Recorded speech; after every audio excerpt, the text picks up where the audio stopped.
Thank you for your leadership. I think it's been a great commission in terms of gender equality.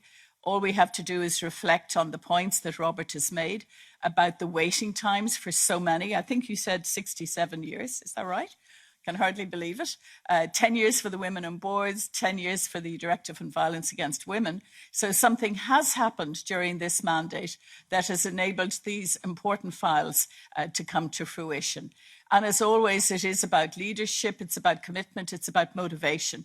And we have certainly seen that in this committee and indeed, obviously throughout the Parliament, because we couldn't have done it without the support of colleagues across the Parliament. But the main work was done in this committee. And Robert, I want to pay tribute to your own leadership. I think it has really been outstanding.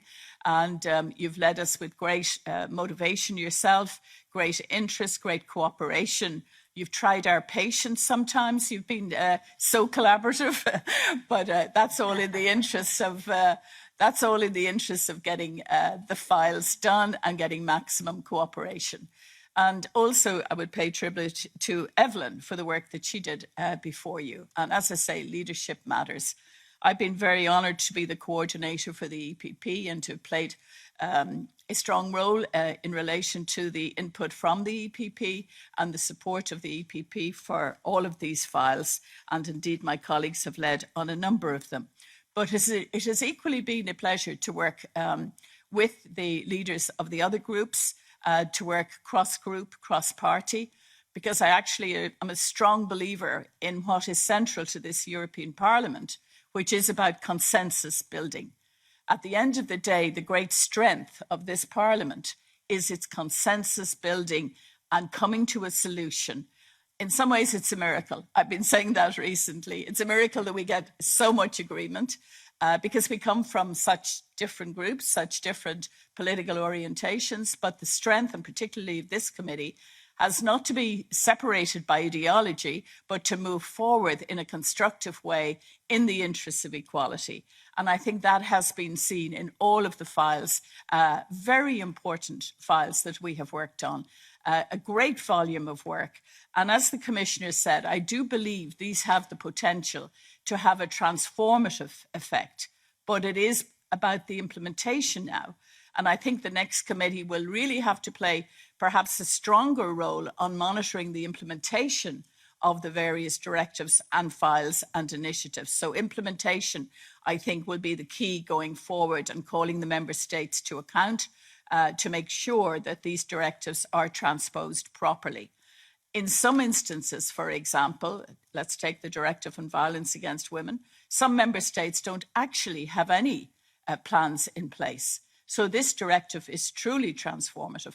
And like the others, I do hope that when the vote comes next week, despite a proposal to amend it, that it will get absolute and total support from all groups, and I expect that it will. Certainly could have done without that proposal, but it's there, and let's move forward. I said at the beginning that this is all about everybody in this room, and I really do want to pay tribute to all of our teams. Susanna and your team, I said it last night, thank you so much for your ongoing commitment and support and patience. You and your team have been amazing, and you know, you've had too many meetings, too many reports, too many workshops, but I say that in jest. It's been a very heavy programme and you've consistently supported it, so thank you for that.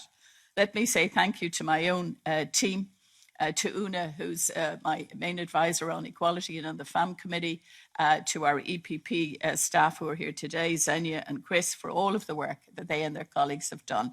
As I say, we couldn't do it without the massive teams and support that we get right across, including the interpreters, including the administrative staff. Thank you so much for your patience with us. We've frequently gone over time, I know, Robert. That's your problem, Robert. Anyway, look, can I just say a word about the unfinished business? You know, the time ahead. There is unfinished business in equality. There is, I often use the phrase unfinished democracies, unfinished economies. And we definitely do have those. And there is work to do on each. We do have to defend democracy because it's the authoritarian states who go against equality. And we really have to fight them. And that is a very big issue for us at the moment. I do think there are cutting edge issues which we haven't been able to address comprehensively, and they include pornography, they include prostitution, they include trafficking of women. These are all connected, and I think we really in the future need to do work on looking at those connections right across Europe. We don't have to go outside Europe, but this is part of the agenda that needs to be addressed if we are to vindicate the rights of women, particularly the most vulnerable women, the most marginalised women. So I think we just move on now. We all have work to do. As I say, thank you to everybody. It's been a particular pleasure for me to work with the shadows on the Directive on Violence. I want to thank them in particular for their cooperation. And as I say, we work on this together, and it's been a very, very productive period, probably one of the best for equality since the EU was founded. So well done to everybody on that. Thank you.